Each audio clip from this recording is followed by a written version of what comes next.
दोस्तों, इस कहानी का उद्देश्य देवताओं की तुलना नहीं है।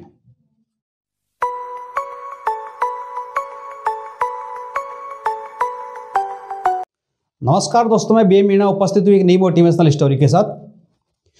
दोस्तों, शांत मन से जो कार्य किए जाते हैं उनमें सफलता की संभावना अधिक होती है, और जल्दबाजी में अशांत मन से जो कार्य किए जाते हैं उनके बिगड़ने की या उनमें असफलता मिलने की संभावनाएं अधिक होती है।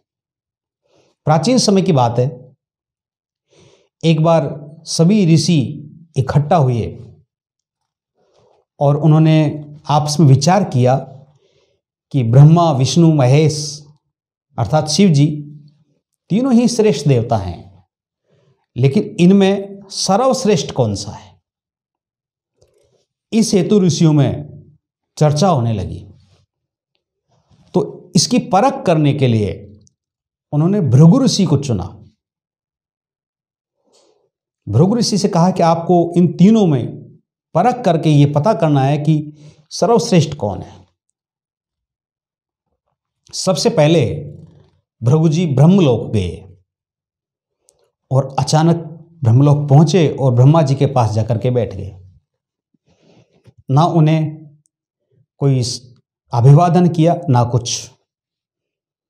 भृगु ऋषि को इस तरह अपने पास आया देखकर और अपने बिल्कुल निकट बैठता देख ब्रह्मा जी अशांत हो गए।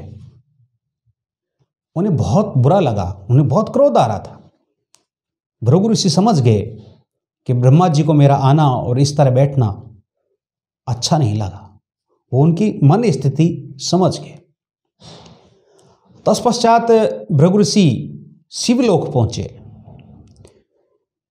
शिवलोक पहुंचे, शिव जी ने स्वयं उठकर उनका स्वागत किया और उन्हें गले लगाने लगे। लेकिन जैसे ही शिव जी भृगु ऋषि को गले लगाने लगे तो भृगु ऋषि पीछे हट गए। उन्होंने शिव जी से कहा कि मैं आपके गले नहीं लग सकता, क्योंकि आपके शरीर पर तो शमशान भूमि की चिताओं की भस्म लगी हुई है, इससे तो मैं अपवित्र हो जाऊंगा। ये सुनकर के शिव जी को बहुत क्रोध आ गया। उन्होंने त्रिशूल उठा लिया भृगु ऋषि को मारने के लिए। मां पार्वती ने जैसे तैसे उनको शांत करवाया। भृगु ऋषि समझ गए कि यहां तो ब्रह्मा जी से भी ज्यादा आक्रामक मामला है। वहां से विदा लेकर के भृगु ऋषि पाताल लोक भगवान विष्णु के पास पहुंचे। भगवान विष्णु उस समय शयन कर रहे थे, आराम कर रहे थे।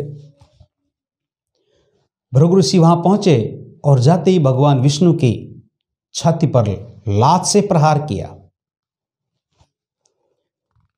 लात के प्रहार से भगवान विष्णु की निद्रा खुल गई और जैसे ही सामने भृगु ऋषि को देखा तो उनके पैर पकड़ लिए और उनसे कहा कि ऋषिवर, अनेक दुश्मनों ने मेरी छाती पर प्रहार किए हैं। उन प्रहारों से मेरी छाती वज्र के समान कठोर हो गई है और आपके चरण तो बहुत कोमल हैं, कहीं आपके चरणों को चोट तो नहीं लगी। भगवान विष्णु की इस तरह विनम्रता देख करके भृगु ऋषि ने उनसे क्षमा मांगी और वापस उन ऋषियों के पास आ गए और अपना निर्णय सुनाया कि मेरी दृष्टि में सभी देवता श्रेष्ठ हैं, किंतु सर्वश्रेष्ठ भगवान विष्णु हैं। इसी कारण उन्हें संसार के पालन की जिम्मेदारी दी हुई है।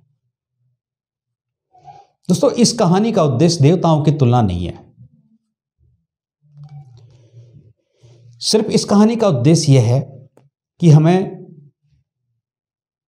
कैसी भी परिस्थिति हो, धैर्य को नहीं छोड़ना चाहिए।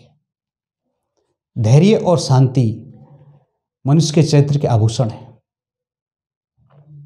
जब देवताओं को भी क्रोध शोभा नहीं देता तो साधारण मनुष्य की बात कुछ और है। तो जो भी कार्य करें धैर्य से करें। कभी भी कार्य करते वक्त मन को अशांत नहीं रखें, धैर्य से निर्णय लें और जिंदगी में आगे बढ़ें। हमारे साथ बने रहने के लिए आपका बहुत बहुत धन्यवाद। फिर मिलेंगे दोस्तों एक नई वीडियो के साथ।